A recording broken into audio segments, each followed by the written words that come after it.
Court calls the case of the people versus Samuel People. Caitlin Kirby on behalf of the people. Assistant Public Defender Costin Lubesi on behalf of Samuel Peoples, Your Honor. Mr. Peoples, could you please unmute and state your full name? Hi, Samuel Peoples. Thank you. What are we doing? Yes, similarly, Your Honor, we would request a short adjournment. I was not able to get in contact with Mr. Peoples. I need him to call our office and update his contact information. Previously, I believe a hideout plea was discussed, so I do need some time to discuss that with him and see if that's... May 3rd, 2023, 9 a.m. Mr. Peoples, do you have the Public Defender's Office number? You've called it. Tell them you've already called it, Sam.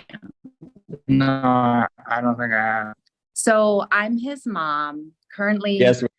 Sam is in a rehab because hit by a car on a skateboard and was in the ICU for 3 weeks. I've spoken to the defender's office. Samuel has called and left voicemails. And I have also spoken to the prosecutor side, and there's several notes within the chart from Christine Endler. You have the phone number though. That, yes, we have it. and you have Okay, it. You've okay, called ma'am, several times. ma'am. Here's what we're gonna do. Call the Public Defender's Office, make sure they have the correct number. And if you don't want to do it, ma'am, I'll talk directly to him. So don't shake your head when I'm talking to you. He has Call called them.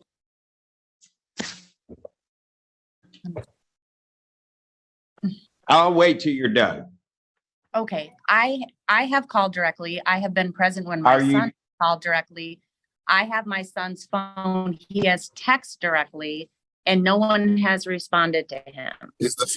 I wanted to ask to verify the phone number, but I called the phone number repeatedly yesterday, the phone number that our office has on file, and I didn't receive any answer.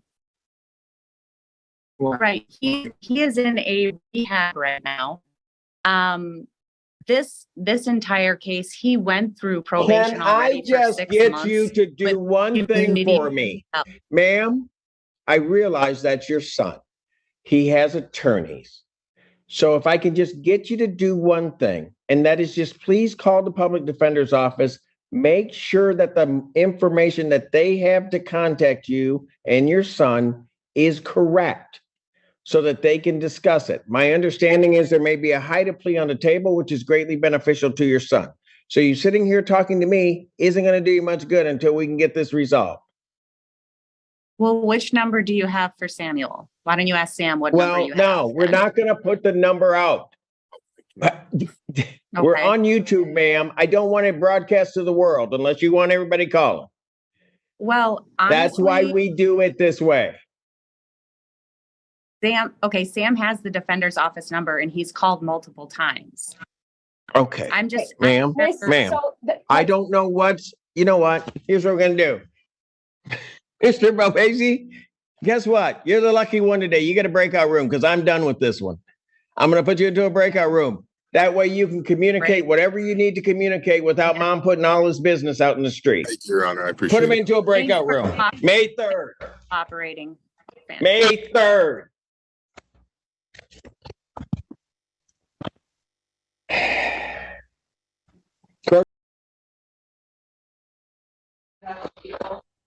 Sam Bernstein for Mr. Johnson, Your Honor. Here. Yeah. What's going on, man? Not much. You look good in orange. No. All right.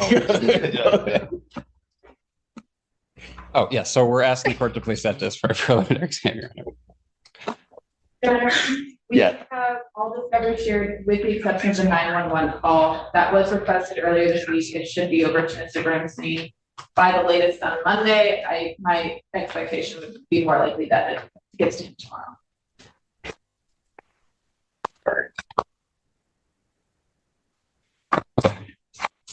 When the court, I would like to address that. Why don't you go ahead and address Bond?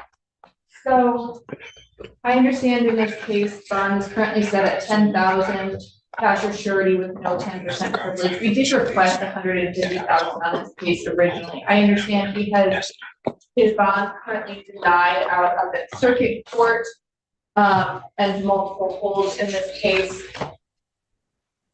I am actually requesting that bond be raised today, as well as his phone privileges be revoked. I am concerned because the way that I see this playing out is that he was taken into custody for this event that occurred back on May 2nd. After he was taken into custody, he was in custody for a period of time, then was released. Before he was released, we had stipulated to adjourn this case to May 23rd. On that day, he failed to appear in a bench warrant was issued. He was then picked up and arraigned on the bench warrant on July 9th and given the 10,000 cash surety without 10% privilege. In the time that he was in custody before he was released and since he has been picked up, he has called the victim 105 times at her personal number, as well as called the family line 110 times, where the victim answers that phone among other people a number of times. I don't know what contacts he had with the victim while he was out of custody, but given his failure to appear previously, as well as the extensive violations in the form of calling the victim, I would be asking for the increase in his phone bill to be revoked today. Your Honor, as far as the phone calls go, Mr. Johnson states adamantly that he's not called Miss Vesey. He says that it was another woman that he's been calling, and that he has not had any contact with Miss Vesey since he's been in jail by phone, Your Honor.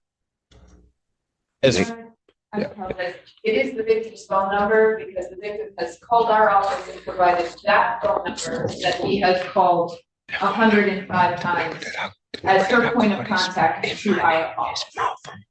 That's my mom. That's not her number. I call my other girlfriend. That's my mom. He says he's calling his other girlfriend, Your Honor. I'm sure Miss Barroso will get me the phone calls. I'll listen to him ASAP. If there's something different, then I'll know within like a day or two. I know what Miss Vesey sounds like on the phone, so I'll be able to tell whether it's her or not. Your Honor, may I say something, Your Honor? Usually doesn't work well, but go ahead. I know. Yeah, the number that I've been calling, I got two girlfriends. One is Mrs. Vesey and the other is Jaleesa. I called Jaleesa off of my phone number. It's an 858 number. It's registered to my name. It's in my name. Miss Vesey's phone number, I do not call at all. And when I was coming out here, I seen Miss Vesey in the back. Miss Vesey can attest to you. I ain't called her or I haven't called her. I know the contact order, so I know I ain't supposed to have no contact with Mrs. Vesey at all. So I called my other girlfriend, which is Jaleesa. And then once you hear the phone, once you get the phone records, the 100 and whatever times, I'm not too for sure how many times I called her, but once you get the phone records and you hear the phone records, you'll clearly hear that it's not Mrs. Vesey, it's Miss Jaleesa that I am talking to on the phone. Now, if you can hear the records as well, you hear me on that phone call, those same phone calls, telling Jaleesa that I cannot have no contact with Mrs. Vesey. And for her, I can't have no third party contact as well with Mrs. Vesey. So once y'all able to get the contact or the phone records or whatever to my attorney in this court, y'all can listen to them and make the determination. But I don't call Mrs. Vesey, and Mrs. Vesey is in the. All right. Well, let me ask you this then, since you decided to volunteer this. As between your two girlfriends, would there be any reason they would share a number? No, there's no reason that they would share. No. So why would the prosecutor indicate that the number that the victim in this case gives them to contact her is the same number that you're calling from the jail? Now that I don't know. I don't know why she would indicate that or what even would give the indications that I'm talking to Mrs. Vesey, but Mrs. Vesey is right there. Okay, do these two women know each other? Yeah, they know each other for sure. I mean, like I said, we was in a three-way relationship, so like they know each other for sure. Okay. And Mrs. Vesey right there, if you would like to call her up here. No. Or she can attest it. I can't talk to her. I got both of them pregnant at the same. You know what I'm saying? So like, to be fair to James, Your Honor, what we're not hearing is anything about the substance of those calls, whether he's talking about court or proceedings or anything directly related to Miss Vesey. The same time? Yeah. Okay. All right. Yeah. Go ahead. No, my bad. Yeah. I'm sorry, Mr. Bernstein. I didn't mean to interrupt. I was just saying, Judge, what we're not hearing is the substance of those calls that relate specifically to Miss Vesey.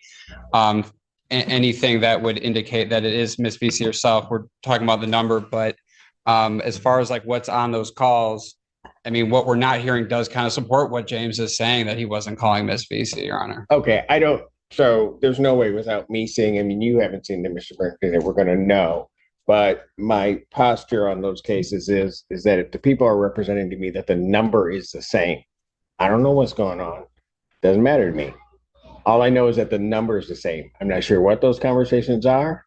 Mr. Bernstein will listen to it, but this time I'm going to revoke your phone privileges. And certainly, Mr. Bernstein, after you hear the calls, if the court needs to reconsider that, I will entertain that and potentially restore his phone privileges. Okay. That means is when you revoke my phone privilege, is it to that number or is it to all my family? I'm sorry? Because I call my grandmother, my other kids, mothers, and all that. So is it revoking that number? I get you. I'm just saying that what I'm hearing right now is that you violated a condition of your bond. You're telling me you haven't. I've got this phone number. Your counsel hasn't heard it. So what I'm saying is I am, as an initial position, going to revoke your phone privileges. He'll get the phone messages. He'll be able to get to you. They can get to me. I'm not saying I might not restore them, but at this point, this is what I'm going to do. Okay. Okay. All right. I'll get on it fast. Yeah, because I need to talk. So his phone privileges at this time are revoked. With reference to the bond amount, when is the other hearings on? It shouldn't. So, and that's the case that bond's been denied. Yes. So, okay. He's not going anywhere anyway. Well, so I know. I get that. That was going to be my point. I just wanted to check the dates. And so I'm just going to continue his bond as it's currently sat until we can get to the bottom of it, because he's going to have a preliminary examination before that other case comes up. I'll set preliminary examination in person.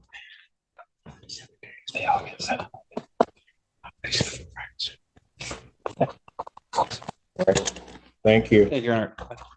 Same thing. Court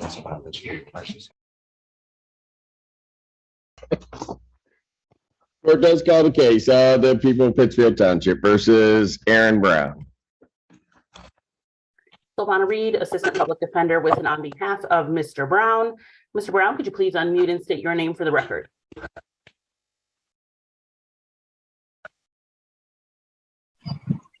Aaron Brown. Thank you. Your Honor, we have reviewed probation's recommendation. It is for jail time, and so obviously this is not something that Mr. Brown is looking forward to, but he does understand that is most certainly what the court will order. We would just like to ask, if possible, for him to be allowed to turn himself in on Friday, as he has a bit of time to serve in custody and would like to be able to get his affairs in order. Is there anything you want to say?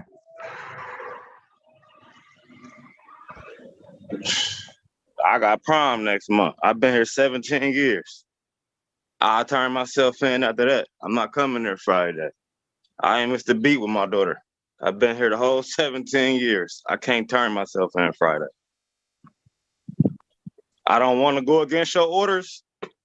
I wish it could be another way. I'm not running from you. I had this thing on when I come to you. I turn myself in, but it will not be Friday. Well, tell you what, you can elect to do it your way, or you can elect to do it my way. That's going to be your choice. You decide you don't want to do an alcohol screening and assessment. You don't want to do anything. You continue to violate on the scram tether. So here's what we're going to do. It's a sentence of the court. I'll just order the $125 statutory fees.